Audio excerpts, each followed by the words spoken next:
Si les histoires d'amour des célébrités défraient souvent la chronique, les histoires d'amitié aussi. Car, certaines célébrités ont longtemps été proches et soudées avant de finalement prendre des chemins différents.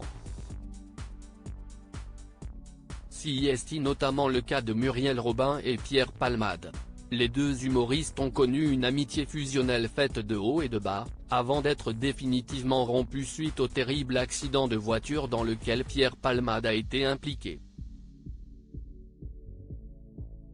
L'ami de Line Renaud avait alors assuré ne plus être son ami.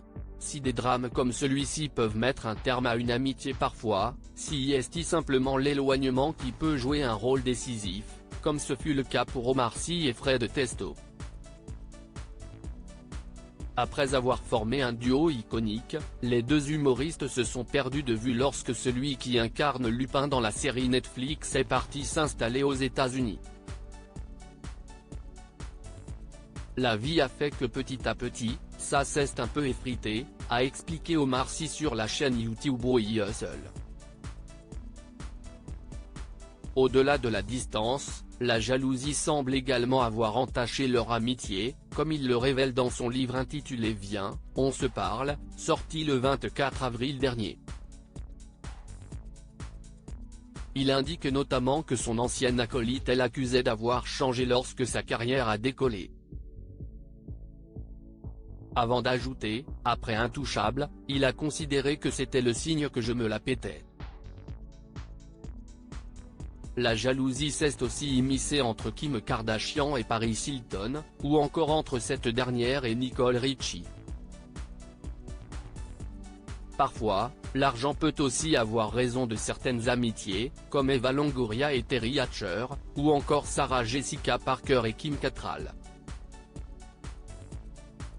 Muriel Robin et Pierre Palmade, Omar Sy et Fred Testo. Ces célèbres amitiés aujourd'hui brisées. François Hollande sans filtre sur sa relation avec Emmanuel Macron. Le monde de la politique n'est pas épargné par ces histoires d'amitié ébranlées.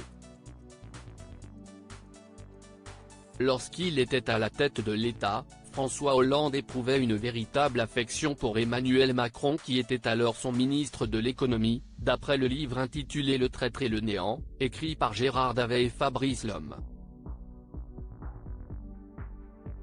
Malheureusement, la candidature d'Emmanuel Macron à la présidence de la République a été vécue comme une véritable trahison par le compagnon de Julie Gaillet.